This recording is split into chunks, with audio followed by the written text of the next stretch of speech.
Hello, welcome to Warblog. I'm a bit of a masochist. I've just quickly upgraded this scenario because it was wrong. So it looks like this now. It's the one that was wrong. Disappointing.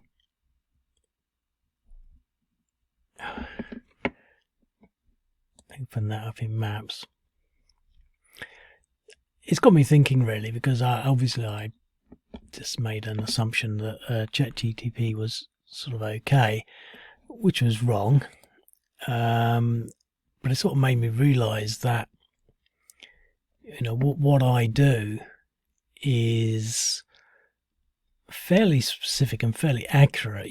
I've not been guessing at all at any stage, and what sort of happened is I've allowed ChatGTP to sort of bring me into that world of just guessing and assuming and doing things automatically, which demonstrates that what I've been doing can't be done automatically. There's no quick win for this.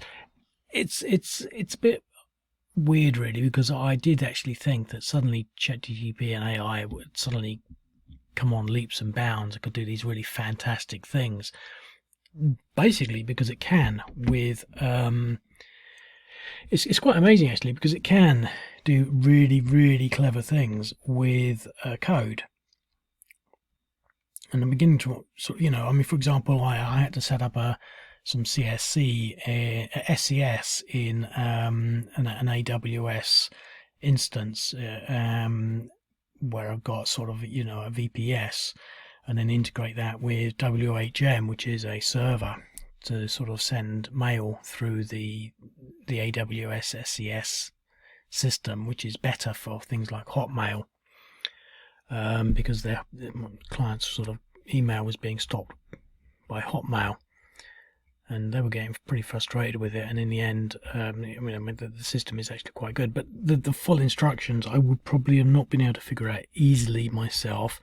It would probably have been a headache. I just said, ChatGPT, give me a full plan for how to do this, and I just followed it step by step by step, and everything was correct, and it took me 15 minutes. It would have taken me days, if not a week, and a lot of pain and suffering of trying to figure out, because the way it's worked in the past, and it's a bit of an eye-opener because I do web design for a living, and basically the way I've always learned is by going online and finding someone that's done a walkthrough. And quite often you'll have these, I can't remember what they're called now. I know what it is, just my brain doesn't work, especially at this time in the morning.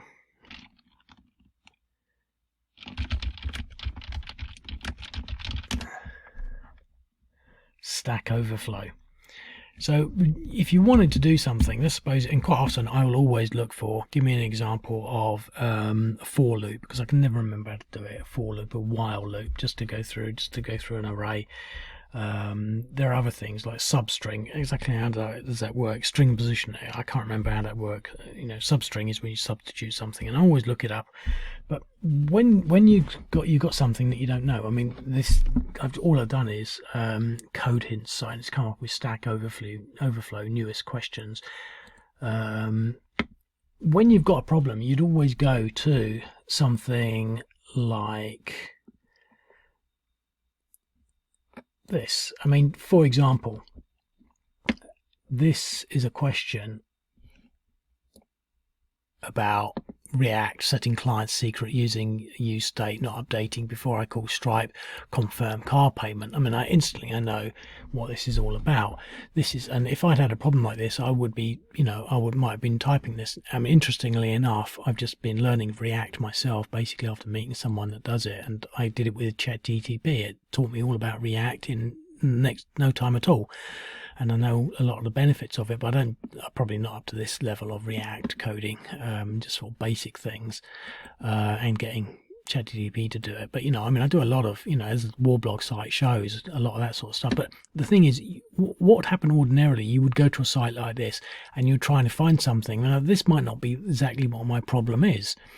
And then I have to read through all this, and I'd go down here, and quite often there's so much, they put in all this extra stuff, and it's not a particularly long bit of code, but because it's actually React, it's a bit, I don't know what the dot then is response, I don't know what this is. It's like, object orientated or something, just part of the React system. I it's all a bit, I'm known to me.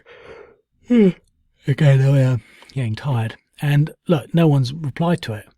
And it's a new question, but no one's replied to it. So,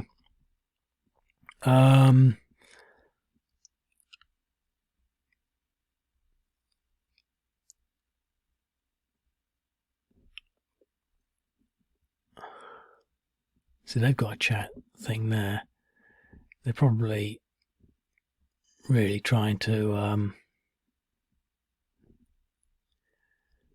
recover from the effects of ChatGTP. So I'm not getting set, but I'm setting this client's secret value when I do the fetch. So quite often I don't even speak much. I think it's edited 20 minutes ago, and it's probably only been just put in and only viewed 14 times. But basically what would happen is when you wanted to do something, figure something out, you would go to a site like that, and it would be hit and miss as to whether or not anyone answered the question. Sometimes you could find your question exactly, but no one's answered it. And, obviously I've been doing this for 20 years, and basically I always felt a bit guilty because I never contributed. I never set up any of my... And sometimes you go to a person's website and they'll say how to do this, how to do this with CSS, how to do this with a bit of JavaScript, these really great groovy buttons, and how to sort of do this type of integration. And quite often there's a mixture of Stack Overview and other sort of, W3 schools and, PHP.net and all these sorts of sites that give you examples on how to do things and how to sort of create SQL queries and deal with database systems and things like that.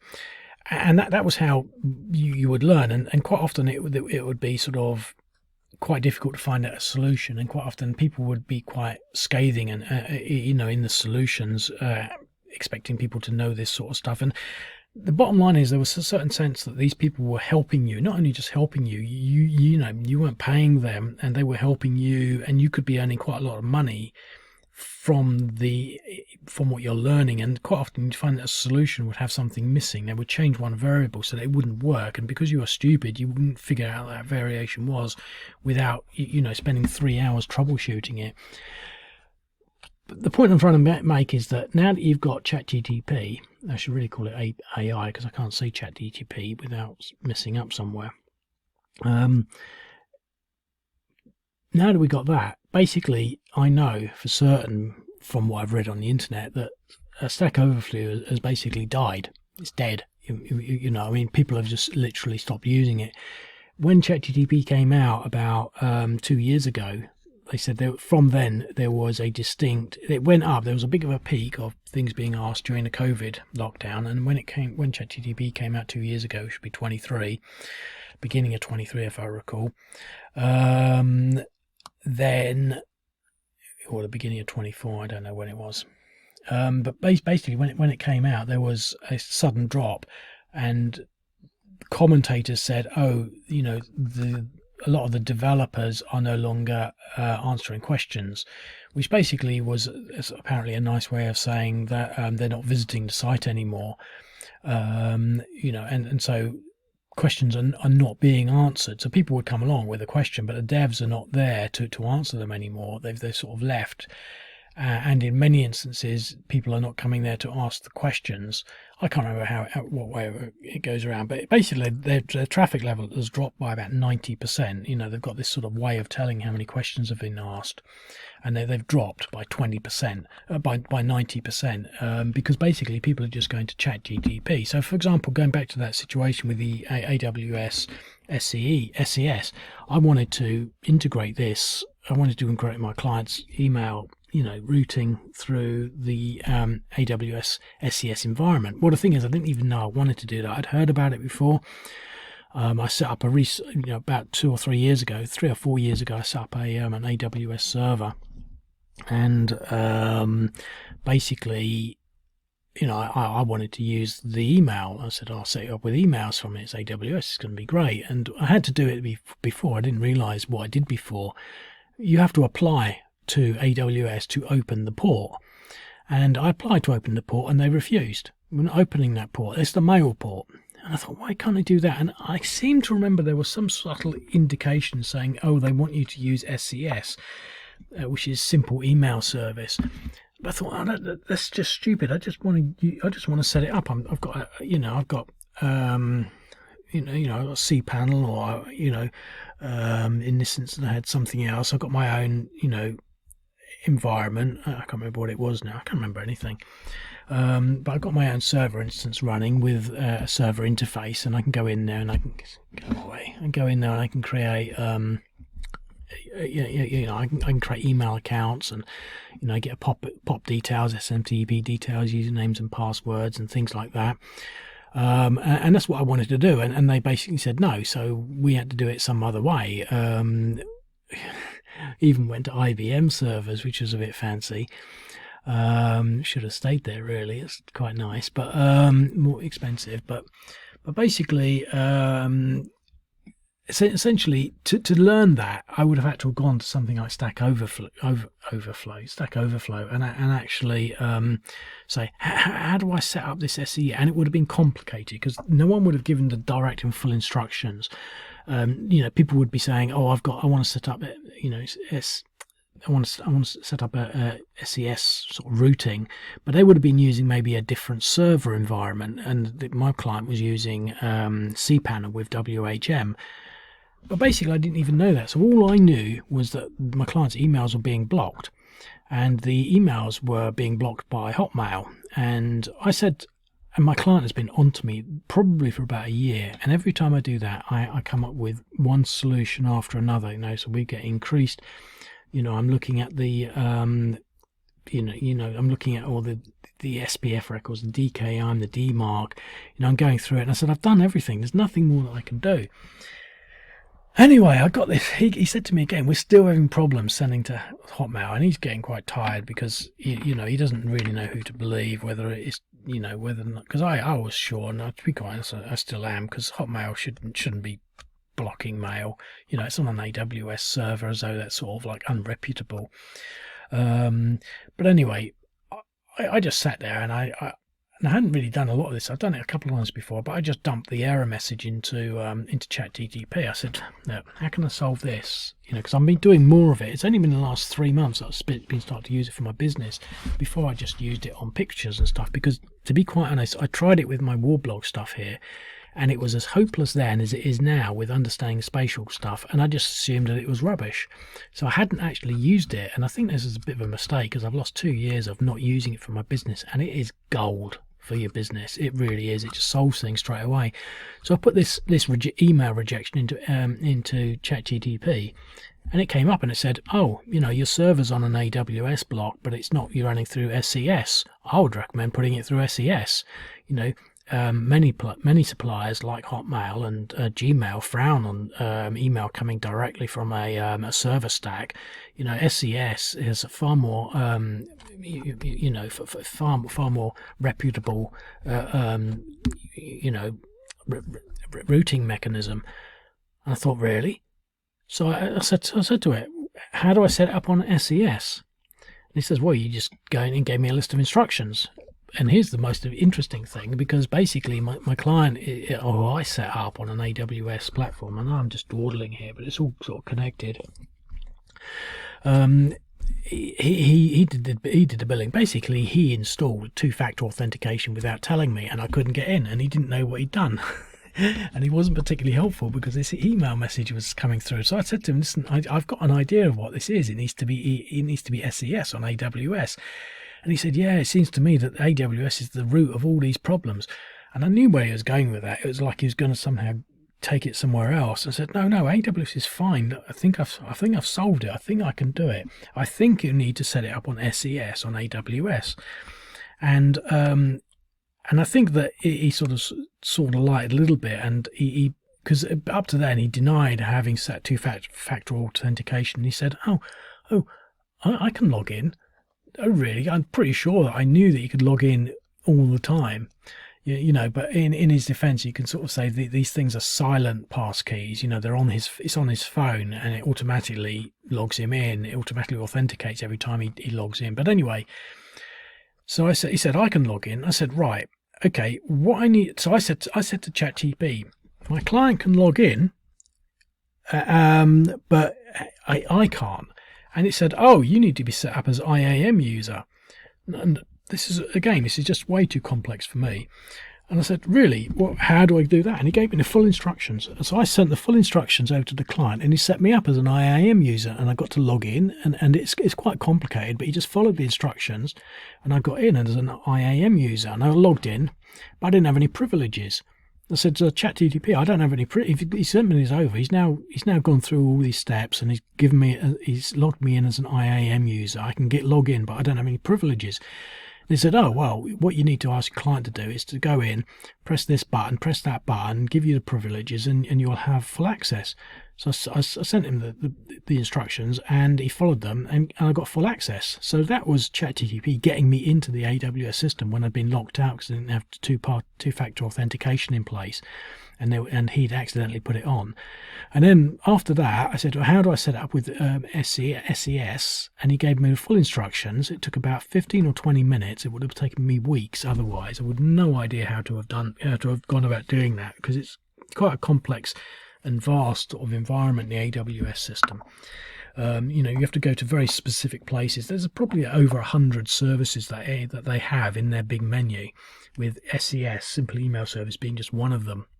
And then once you get in there, it's massive. And then you've got to go in, and you've got to go into WHM, which is the control system for cPanel. So it's like, it's a mystical in its own right. And then you've got to go into the XM configuration manager, and then you've got to go to advanced, which is about like 10,000 lines of options and code and stuff. And you've got to find these 3 bits of code and put this stuff in, and you just follow what ChatGPT tells, and it all worked straight away, and it worked. I said, is it working now? He says, yeah, we can send to Hotmail. And he said to me in his email, he said, oh, that's like it's solved that and a whole bunch of other problems. So ChatGPT is really, really incredible. It can do these fantastic things, but when it comes down to spatial analysis like this, it's just pants. And I think the point of that narration, I think, was to reiterate and highlight the fact that my first experience of ChatGPT was trying to get it to do stuff with the hex encounters and finding that it was useless, and thinking conversely that it would be similarly useless at everything else, because the sort of mistakes it makes are quite specific and sort of granular, in the sense that it loses, it doesn't fully understand, certain things. It's good at sort of talking the talk, but not walking the walk. That's how I began to describe it. I can sort of say, okay, what I want you to do, I want you to put these troops along the top here, and then all these troops defending a sort of a line in the city, and then across sort of, a sphere like this. Describe it in some way, and it'll say, oh yes, I totally get you. So this would represent the city being under siege, with the attackers coming in on the main sort of assault line from the top, but with sort of flanking units to the side to create a sort of the opportunity to outflank if required, or to strike in sensitive areas. And I say, yeah, you're really getting it. And it will say, yeah, well, I think that's a really good structure. This will allow for interdictive and opportunity offensive actions, as well as limiting the ability to defend and to strike back too effectively. I'm making all that crap up, but it makes it up similarly, and it sounds really good. And you say, okay, that sounds really good. You really got a good grasp of that. Do it. And then it's all wrong. You find out that all these units are down here in a big line or something, and these units are all sort of sat around on these towns, and no one's in the objective. And you said, no, what you said before was fine, but the objective is what people have got to get. And then it will sort of put these units in a big long line down here, with the offending units in a big long line down here, obviously in the objective. No, they can't have the objective straight away. Oh, I understand totally. The attacking units can't have the objective straight away, because that's the objective. So the defending units have got to be holding the objective to start off with. Yeah, that's fine. and the units are going to be coming from the north of the city. We're flanking positions to the left and right. Yeah, you're fine. You've now got it. Go for it. And then it will do it completely wrong. It will do it exactly as it did before, but even worse. There will be nothing in there. These units will all be in a big line coming down here, and these units will be in a big line down here. And it doesn't understand spatial analysis. It can put the units into the array because it can understand that, but it can't really. It doesn't do it. And because of the point of this long boring story is because of that, I didn't think about using it for my business. I just thought it would just make such similarly, stupid mistakes in code, but it doesn't. Like I said, with that example of working with AWS, getting working the recovery, the workaround on the two-factor authentication to get me an IAM user and to get in there and to add the SES to this client sort of cPanel WHM sort of server setup was so spot on in every angle, and it's created me mapping systems, graphs, navigation systems. It's gone through and it's saved this site. The traffic level on here was like constantly overflowing, constantly full. This was one of the problems. It's gone down now to about like 0.1%. It's basically an empty server running 8 gigabyte RAM with no load, so it's fast. So it really has a place, and so that's pretty much that. So I've redone this scenario. I'm not really going to play it. I just wanted to have a quick blast because obviously what happened before was that it was wrong. It just got it completely wrong. You can see. And I didn't think to check. I didn't think that that it could be wrong. But I did like that scenario. And now this is a bit, I'm looking at the map. To be quite honest, there should be some hills and mountains, but they'll probably be over here somewhere like that. So this is a little more specific, represents it more. But again, another AI sort of failure with regards to sort of trying to cut corners. I don't think I really can afford to be introducing AI into the creation of these games, other than the sort of basic get me some news, write me a huge sort of thing. We can even read this. I haven't read it yet. It's probably going to be full of such crap. In June 2024, so I did say, I wanted the full background to this over the last sort of, year or so. The Tang National Liberation Army, TNLA, as part of the Three Brotherhood Alliance, launched a sweeping offensive across northern Shan State. After weeks of fighting, the TNLA seized control of Nawnghkio, a town that straddles the vital Mandalay Muse Highway AH-14 and the railway line linking central Myanmar with China. Holding Nawnghkio gave the TNLA a major prize. It disrupted the junta's logistics, cut access to the border trade routes, and symbolically showed that ethnic resistance forces could seize and administer territory far beyond their traditional strongholds. This sounds really good, and the one thing I like about ChatGPT and its capability for creating content is that there's never any spelling mistakes. Everything I do is just full of spelling mistakes because it's not that I'm rubbish at spelling. I could do it, but I type so quickly. I'd rather go at a train of thought than slowly and forget what I was thinking about, but make sure everything's spelled correctly. And then you have to go back and check it, but everything's spelled correct. That sounds pretty good, but what you might find is quite a lot of it is not actually true. Whether or not it is on the Mandalay Muse Highway, it probably is. Over the following months, the TNLA dug in. So what we don't have on here is them being dug in. So I haven't done that. They established a defensive perimeter north of the town, placed strong points in surrounding wards, and created civil administration in Nawnghkio itself. Reports in late 2024 and early 2025 described the TNLA collecting taxes, regulating transport, and coordinating the Allied People's Defence Forces, the PDFs, the People's Defence Forces. The Allied People's Defence Forces, so they're allied with them. The town became both a forward operating base and a political showcase of resistance strength. So, I mean, the thing is, what I wanted it to do, I said, give me a background, because ordinarily I don't write a background because I don't have time. The best I can usually do is a very basic overview, you know, government forces retake Nawnghkio from TNLA. The junta could not ignore this. Nawnghkio just lay off the Pin U Lin, a military garrison, a city east of Mandalay, and losing it was a strategic and political humiliation. Beginning in April 2025, the Tatmadaw launched a counter-offensive aimed at retaking the town and reopening the Mandalay Meuse corridor. Government forces advanced from Pim O Lin, securing Ummachi, Kangi, Namgushugu, and Gottik before advancing towards Nawnghkio.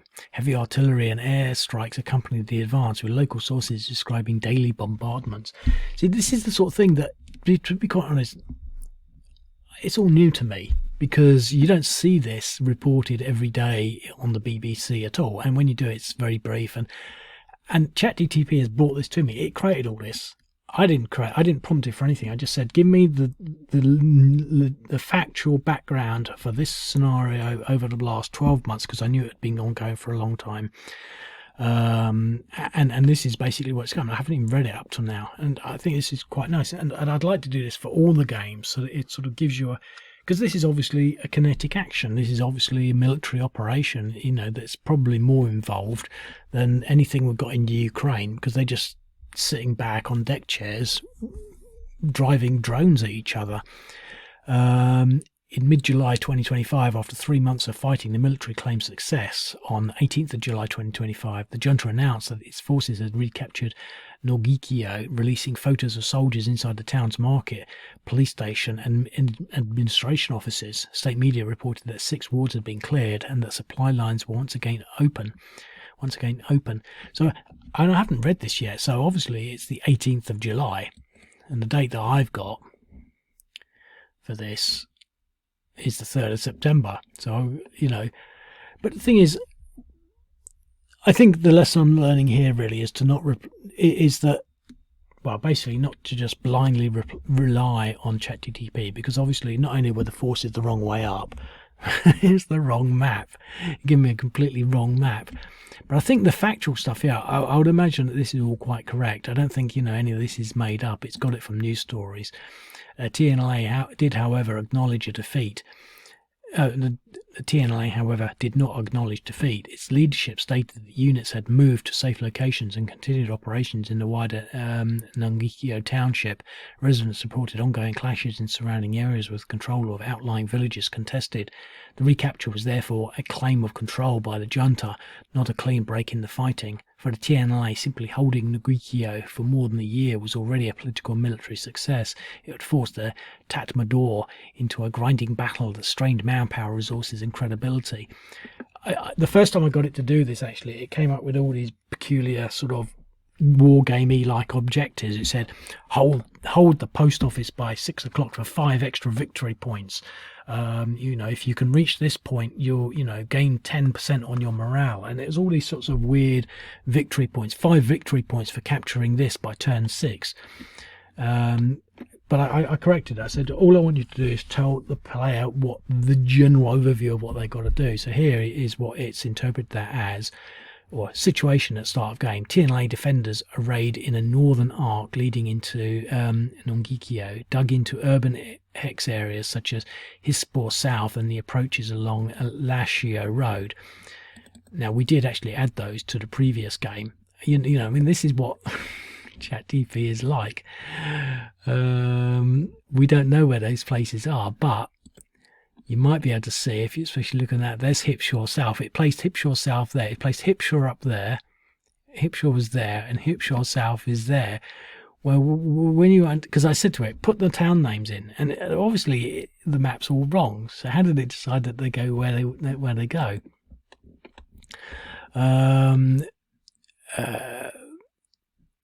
Though outgunned, their numerical advantage and defensive positions make them a formidable a formidable obstacle. Their objective is to bleed and delay, preserving combat strength, and even if forced to withdraw.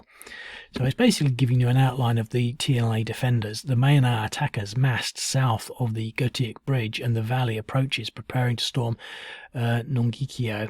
They enjoy superior air power and artillery. I haven't put any artillery in there, but suffer from coordination problems and fragile morale. So I think in the previous one it was said coordination problems, -5 on movement, and fragile morale. All morale is poor. Their aim is to break into the town quickly and secure its wards before international attention or attrition undermines the offensive. Well, considering that they do boast here that they'd had 556 attacks over 11 months, I don't think the idea of breaking into the town quickly is really probably something that I think is really appropriate here. I'd say to AI, are you sure that that's appropriate? I'd say, no, you've got a point there, because obviously the international community has been watching these 556 attacks over 11 months. International tension or attrition undermines the offensive. Anyway, terrain. Northern Shan region is rugged and compartmentalized. The Nawnghkio Bridge is a choke point on the main supply route. Without it, the offensive cannot be sustained. Urban hexes within Nawnghkio give defenders maximum cover. You can almost see it thinking they're giving it sort of 10% cover. Agricultural valleys expose advancing attackers to fire from the hills, making the assault costly. It does things like that. It assumes that the defenders have got artillery, which they don't. It's using more a general conversational sort of slant, which is quite good at, but it doesn't really understand that there's no artillery in play, even though it created the order of battle. And here we are. Objectives: Mayana military attackers. Primary objective: capture Nawnghkio's urban hexes, market, police, administration. Secondary objective: keep the Nawnghkio Bridge and the Mandalay Mews Road open to consolidate gains. So you can see, I've only just thrown this map back together, so presumably I'll have to put, the market, the police administration buildings in. I'll have to put the Nawnghkio Bridge in, but considering it thinks that the Nawnghkio Bridge is in both this and Dososo, I'm not sure whether that's actually appropriate. Where the hell is the Nawnghkio Bridge? Because I think I've seen a picture of it. This is mad, because I know I've seen a picture of it. I know what it's referring to. It's nowhere near this map. It's a big, massive bridge there.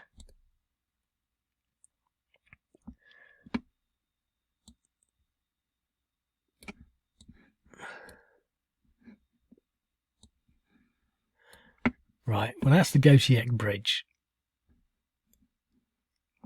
And they blew it up, actually. They blew it up.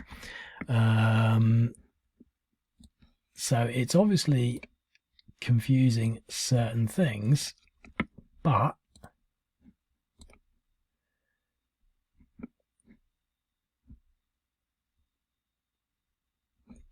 let's come back with the map.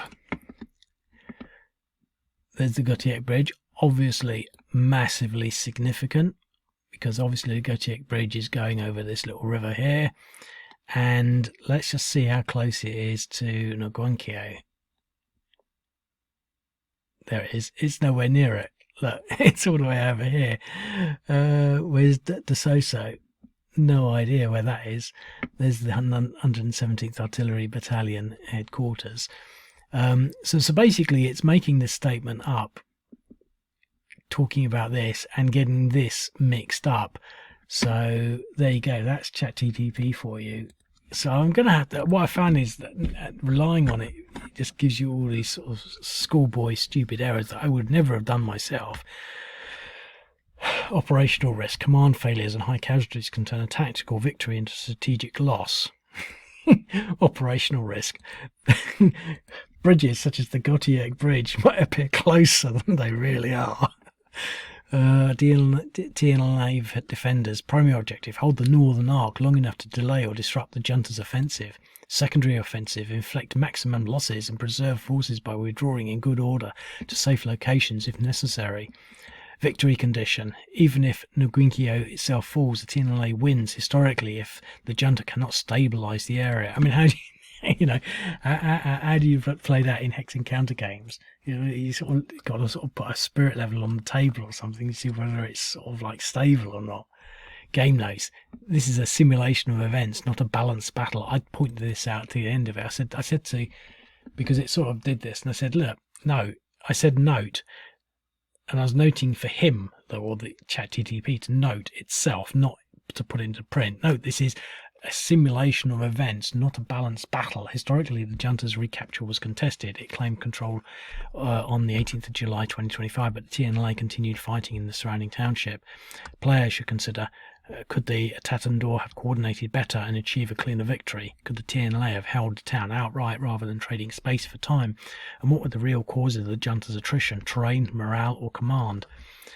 So I think it's phenomenal that it can come up with these things, because they're all sorts of really interesting aspects. You can sort of think, yeah, this is really good, because you're asking the player questions about, you know, this thing that's really just a it's really just a footnote in a news report. There's no real sort of background, but it's come up with all this background, presumably by plucking it out of thin air, and by making things up in certain instances and inferring things, but basing it, you know, in all common sense. And it's picked up things like the Tata Mador, and, you know, the fact that you know, the Gotiek Bridge is sort of part of it. I'll have to really keep that, you know, get rid of that and figure out where this road and the Mandalay Road is appropriate to keep. But yeah, I mean, that's that. So this is a bit of background on ChatGTP. I mean, the only reason I've done this video is because the other video made it quite clear that this game didn't exist. So I rebuilt it, and now I've done a video with the game, but I haven't actually played it. And again, I've created another video of me just talking crap, but I don't care, because no one watches my videos anyway. I think the last one had about 4 views. I looked at a video I made towards the beginning of the year. In 6 months it's had 10 views, so no one watches the videos, but I do. I look back on them and I think, oh, that was interesting. And they are, because they are interesting. I was watching, I thought, the other day I thought, bloody hell, it's been so long since I've done any of this. What I'll do is I'll have a look at, I'm going to look on the online for hex encounter games with AI, thinking that there would be all these games. And someone on YouTube has done a recent video about a year ago, and they created created a hex encounter war game, probably using one of the standard machines, which is, I can't remember what they are, but they're standard sort of gaming things that you can fire up and create games, and they're all the same because they're all using the same engine, and it's all crap. But he's talking about how he's been trying to apply AI, and he's saying, I was thinking about, you know, doing this, getting each unit to do this and consider this and do it this way. And at that time I was thinking, God, AI is so good, because I was using it for the code and it's working so well.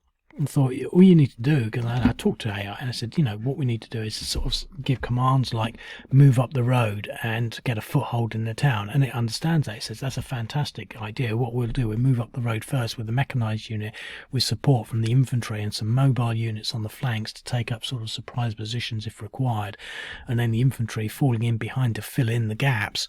And it'll say something like that sort of makes sense.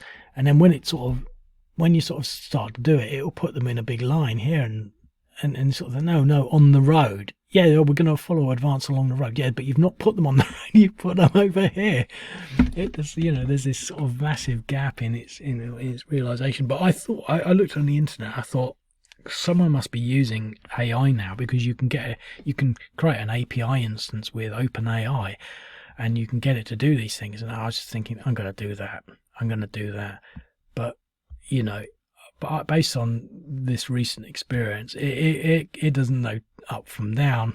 You know, it can't do spatial analysis. It can't do spatial reasoning. So I don't think it's going to happen. But at least I've got back fired up again. Anyway, I'm going to leave it at that, because I seriously got to do things. And I'll speak to you later. Cheerio.